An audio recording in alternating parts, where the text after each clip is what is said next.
We're going to be thinking about prophecy today and how God uses words to build up, to correct, to shape his people. And how that happens in ways that we don't always allow for or sometimes block. So let's pray. God, we are called to seek prophecy. And yet very often we are reluctant to go there because we fear we're not good enough, or if we say the words, then we'll be found out. Lord, pour your Spirit upon us, sons and daughters of all social ranks, that we would find ourselves filled in you. In your name, amen. Amen. I think sometimes we would prefer the Old Testament version of prophecy. The Old Testament version of prophecy really begins with Abraham. Abraham is the first prophet named in the Bible. And the word prophet in Hebrew is a word navi. Navi. It's also the word to see. So the idea of a prophet is someone who sees what God is doing or perceives what God is doing and then is able to speak that. Moses is called a prophet. Probably one of the most famous person who's known singularly as a prophet is Samuel, who is called to prophecy at an early age in one of the most famous stories of the Bible, where he is woken up at night, he hears a voice, he originally thinks it's his mentor Eli, and then it turns out it's God. And God says to Samuel, Samuel, I'm going to be doing a terrible thing in Israel. I'm going to be destroying Eli's family because they're corrupt. And Samuel gets his message, and he's really scared to pass it on, till eventually Eli pretty much drags it out of him, and he tells him the prophecy. It's a story in which receiving the prophecy isn't nearly as hard as speaking the prophecy. In the Old Testament, the prophets are a fairly select group. The prophet Elijah pretty much operates by himself. Elisha is pretty unique because he is one who begins to gather a band of prophets around him. And then you have the books of the prophets. Huge books like Isaiah, Jeremiah, Daniel, Ezekiel. Very often, people calling the people back to God. The prophetic message, often we think prophecy is about seeing into the future. And that is a strong element. But probably even more strong in the Old Testament is the idea that the prophet calls the people back to God. And frequently says, you've worshipped other gods, the gods of money, the gods of war, the gods of what other people are doing. Come back to Yahweh, to God. And that call is made again and again.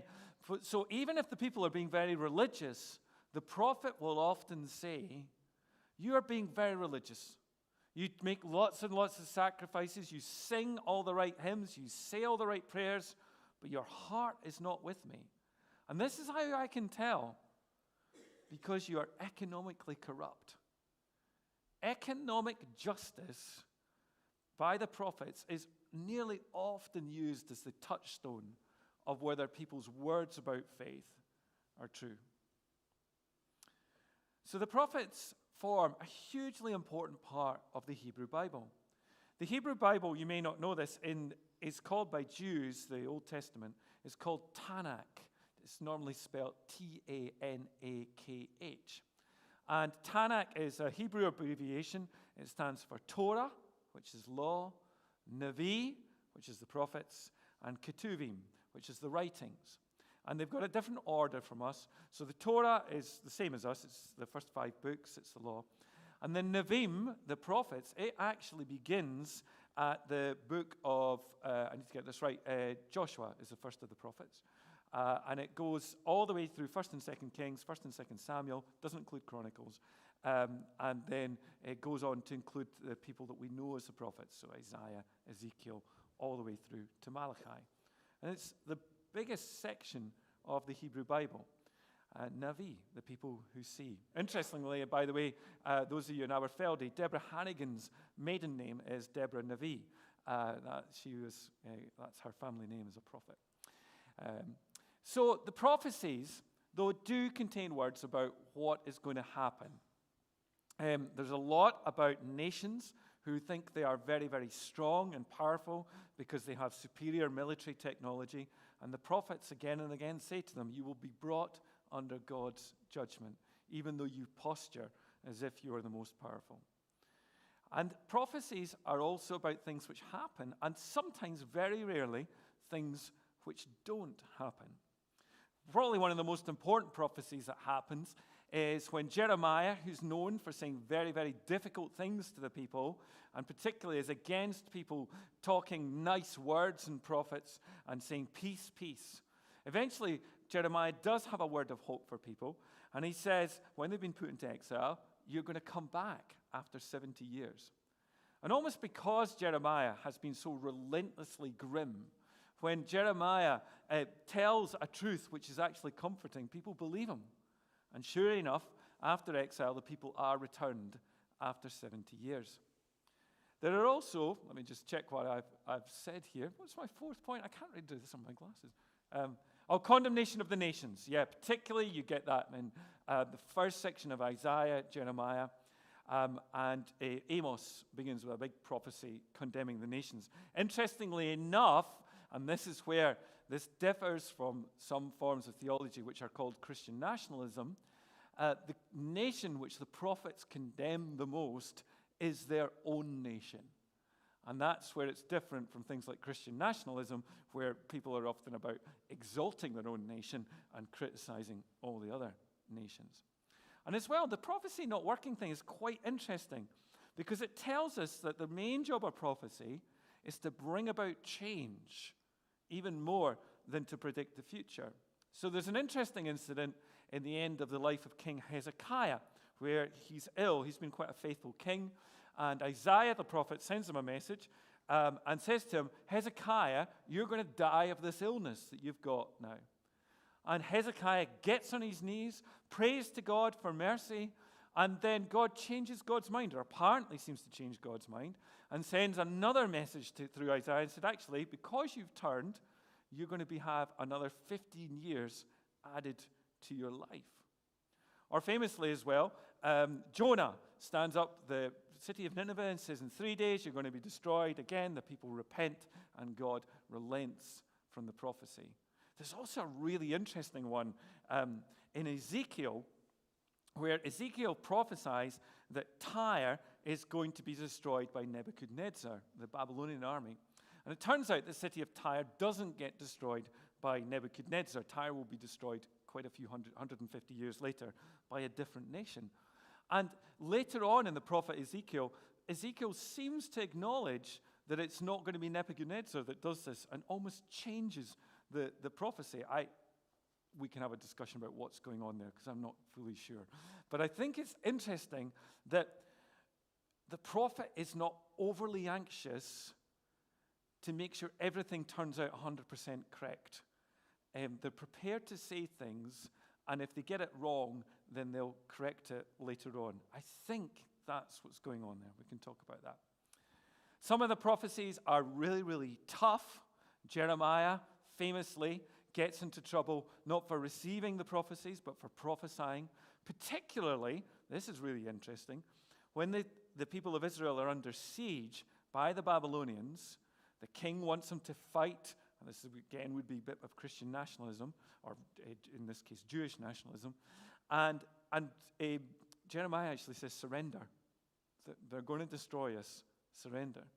And he gets put in the stocks and then put in a well because of this. So the words are hard. And there are messianic prophecies. These are prophecies of the king who's going to come. Famously, again, Isaiah chapter 9, a wonderful counselor, Prince of Peace, a son to us is born. Anybody who's sung Handel's Messiah will know the love of those prophecies. Some of the prophecies even go through a strange journey to become predictions. So famously in Isaiah chapter 7, the city are under siege, the enemies are coming against them, and Isaiah says a prophecy. He says, a young woman will have a child, and by the time the child is weaning, the armies will have gone away. And that prophecy just simply means a young woman will have a child. But when the Hebrew Bible gets translated into Greek, around about 70 years before the birth of Jesus, they take a Hebrew word, alma, and they turn it into a Greek word, which is parthenos, which does mean young woman, but also has the additional meaning of virgin. And so in the Greek version of the Bible, suddenly Isaiah's prophecy becomes the virgin will give birth to a child. And then that translation becomes the prophecy of Jesus, which Matthew and Luke then pick up on in telling the Christmas story. So it's fascinating how the prophetic words go through a journey that not even the prophets themselves are fully aware of in order to predict what is going to happen. Now, I want to say that we love this idea of Old Testament prophecy. It's political, so if you're political a bit like me, you love all this stuff. It's full of beautiful imagery. It's full of fantastic stories, and I like the fact that the Hebrew prophets also contains what we Christians call the historical books. Love all that. It's great. But you know the thing that I really love sometimes about the Old Testament prophets is it was back then, and it's safely contained by the vault of time. And Jesus himself picks up on this because prophets are really uncomfortable people to be around. People like me who are institutional clerics, traditionally in the Old Testament, we hate the prophets. So I'm probably a descendant of the priests, and there's lots of stuff going on where the priests argue with the prophets. Priests and prophets can also go together sometimes, so there is hope for the likes of me. But Jesus says to the Pharisees one day, he said, "You laud the prophets, but it was actually your ancestors who killed them." And what Jesus is saying is, we love past prophets, we're not so keen on present ones. Classic example of that is Martin Luther King, who in America, at the time of his death, was a hugely unpopular figure. But once he's died, he becomes this lauded figure, and you have things like Martin Luther King Holiday Weekend. So we love prophets in the past tense. We find them a lot less comfortable in the present tense. And there's actually a whole Christian doctrine which has actually decided that all the prophets are in the past. It's called the doctrine of the apostolic age. And it says that prophecy only existed until the Bible was fully completed. And then once we got the Bible, we didn't need prophets anymore. And it's based, I honestly cannot find very much biblical justification for this, but where people tend to go to is a line in 1 Corinthians 13 where it says prophecies will cease. But at no point is that tied to the canon of Scripture. So I always think it's a bit of a reach. And I think actually what's going on here is people say we like prophets in the past, but the minute they come into the present, we find them a bit less comfortable. So that's Old Testament prophecy. Now, what happens in the New Testament? The Spirit comes, the day of Pentecost. And at that point, the Apostle Peter stands up and he says before everyone, he says, the prophet Joel has prophesied, I will pour out my Spirit on all flesh. And how will we know that the Spirit has been poured on all flesh? Because sons and daughters will prophesy. Hands up anybody here who's a son? Hands up anybody here who's a daughter? Okay. Anybody who's not stuck up their hand? That's the point. Sons and daughters will prophesy. What is the qualification for becoming a prophet in the New Testament? It is if you are a son, hands up sons again. Right, well done, you're all qualified to become prophets. And if you're the daughter, yeah, you're qualified to become a prophet. And then it goes on to categorize according to gender. So it says your old men will dream dreams. Anybody here who's an old man? Okay, you're qualified to be a prophet. Anybody, and your young men will see visions. Anybody here who's a young man? Yeah, well done. Now, there is no category of middle-aged in the Joel prophecy. So hands up, those of you who didn't stick up your hand. Right, you're going to have to choose one of those, okay? But the point being, it's all flesh. I actually find that quite interesting. Does that mean that dogs can prophesy? I don't know. There is a prophesying donkey, at least, in the book of Numbers. So, but the point being, it's for everyone. So in the Old Testament, it was a select band. In the New Testament, it becomes everyone is called to prophecy. Now, you might be saying, Neil, you're exaggerating. This is the day of Pentecost. All sorts of stuff was happening here. You're becoming overly democratic. There are certain people who are called to prophecy and others aren't. Okay, so at that point, we go to 1 Corinthians 14. And your homework, by the way, this week, everybody, and I'll send an email out reminding of us this, is I want everybody to read 1 Corinthians 14 this week, okay? 1 Corinthians 14 is a church where people are prophesying. And Paul has got a problem because, there's a lot of problems in Corinth, but one of them is that worship is crazy. It's completely chaotic, and strangers are walking into worship, and they're thinking, what is going on here? It feels like bedlam. And Paul begins to talk about how the people in Corinth have different gifts. And he has the image of the body. And he says some are gifted in administration, some are gifted in mercy, some are gifted in teaching, some are gifted in prophecy, some are gifted in tongues. And if you just read that passage in 1 Corinthians 12, you'll be thinking, oh, well, some people are called with a gift of prophecy, some people are given tongues, but I quite fancy the gift of administration. That'll do me fine, the gift of email.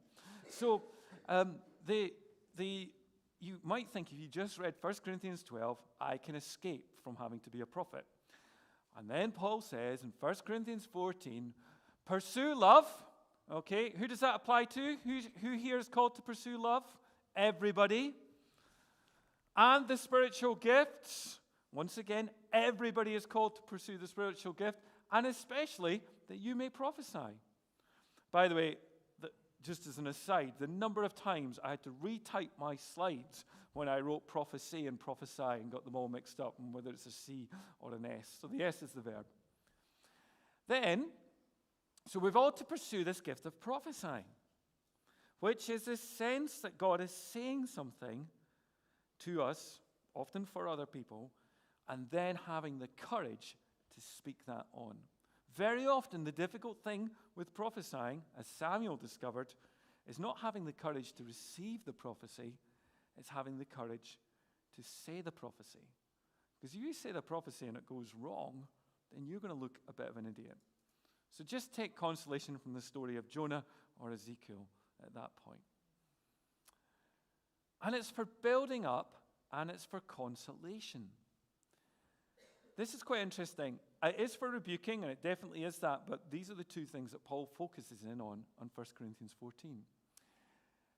I, a few years ago, was encouraged by a member of my former congregation to go to a prophetic center. In Glasgow, there is the Glasgow Prophetic Center. And what happens is you arrive, and people who are gifted in prophecy speak over your life. And I was terrified. But I thought, I've kind of preached that sermon that we've just had just now, where I was kind of saying prophecy, I much prefer when it's in the Old Testament. And I was kind of being convicted to think, no, actually, it's for everyone. Right, I should go. So I went, two people prophesied around me, and I was terrified at the start of this. I thought they were going to tell me off. I thought they were going to blast me. I thought they were maybe God was going to tell them about some of my sins, and then they would pass it on, and I would feel really, really bad. And instead, as these people prophesied over me, I had the most uplifting experience of being seen, of being spoken to, and of being encouraged. And there were certain things that they said that I thought there was something that happened at that point in time that I had been in the local newspaper for. And at the end of it, I said, you've been reading the newspaper, haven't you? And they said, no. And I said, you've looked me up, haven't you? They said, we haven't a clue who you are. And I could tell by the way they were saying it, they were telling the truth. But it was the most encouraging experience. Similarly, Isabel gave me a prophecy when I arrived in this congregation, where it said, God has called my servant and he will succeed. And it now sits on my wall. And I cannot tell you the number of times that I have looked at that prophecy and relied on it when it felt that I was very much not going to succeed.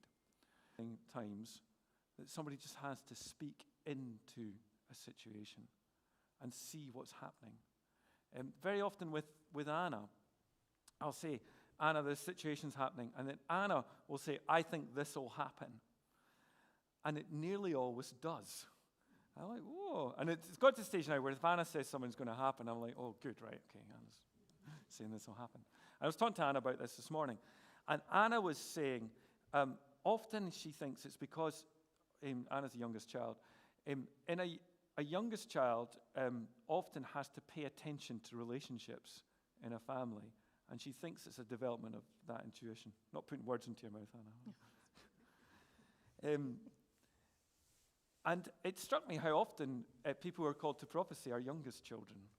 Or, in the case of Samuel, he wasn't a youngest child, but he was someone who had to spend a lot of time being aware of family relationships, whether it was Eli's sons or his stepbrothers. And so if you've grown up in a family where you've had to be very aware of relationships, I think that's a skill that God uses to help us prophesy. Okay. There's other things that are said about prophecy. It's for building up and consolation. That's what I'm talking about here. In worshiping, it's to help outsiders. Paul actually says, don't speak in tongues, because that's strange foreign languages, or strange supernatural languages. Don't speak in tongues, because an outsider won't understand it.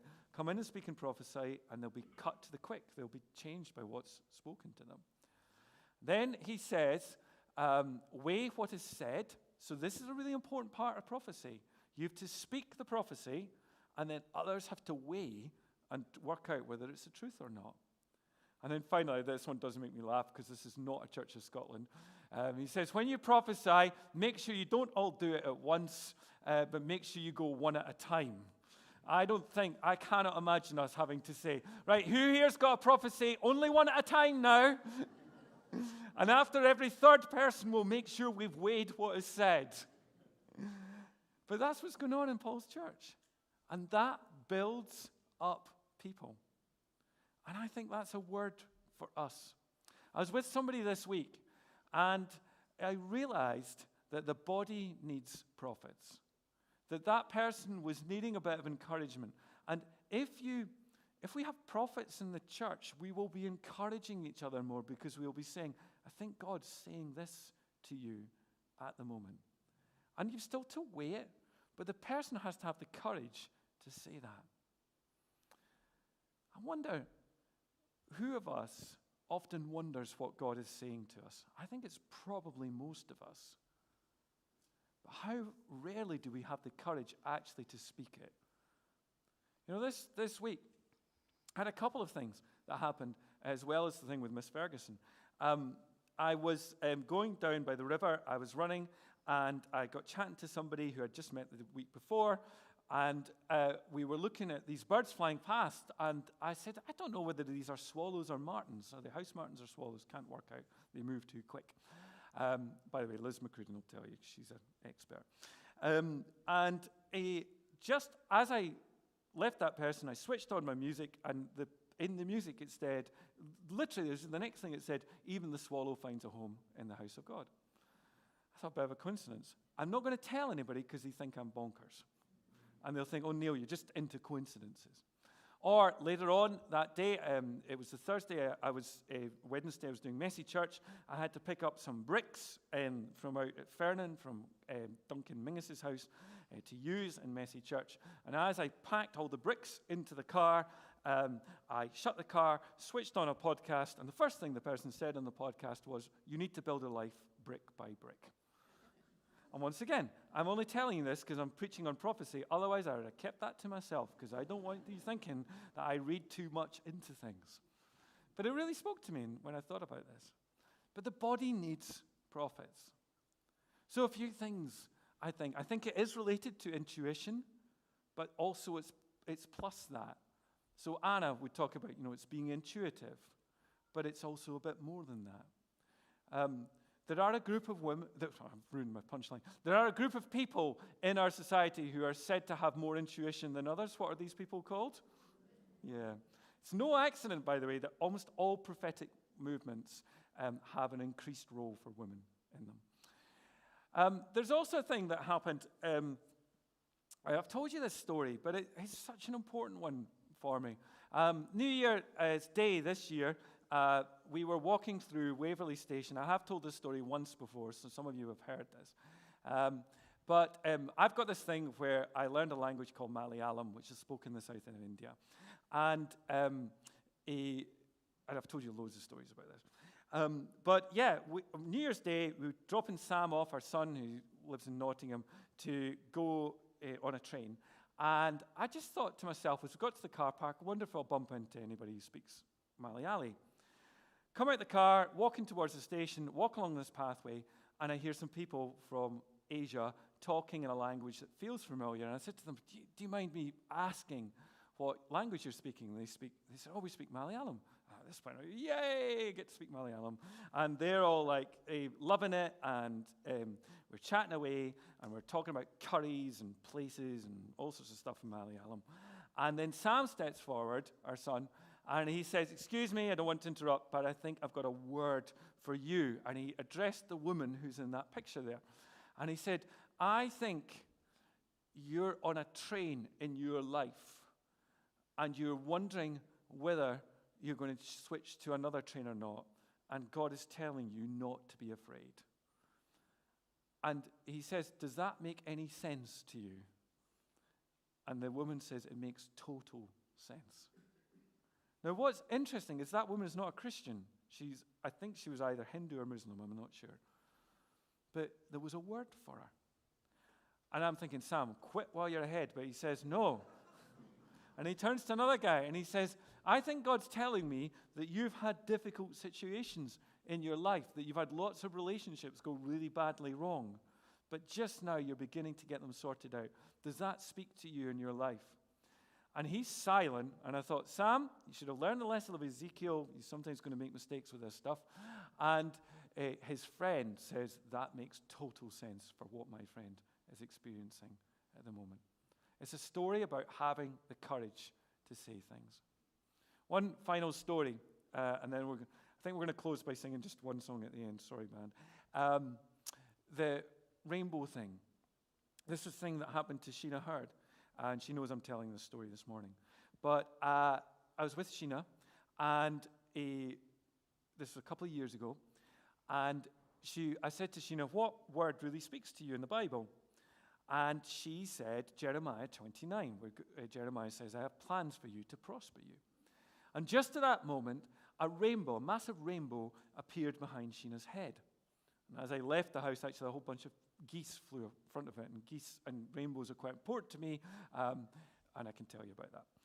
But anyway, then I got given a card by my friend Sarah, who's the minister in St. Machars in Aberdeen. I've told a few of you this story. And on it was the front, it said, I have plans to prosper you and plans to give you a future with hope. And I gave it to Sheena, who was in the welcome area. I said, Sheena, a few days later, I've got this present for you.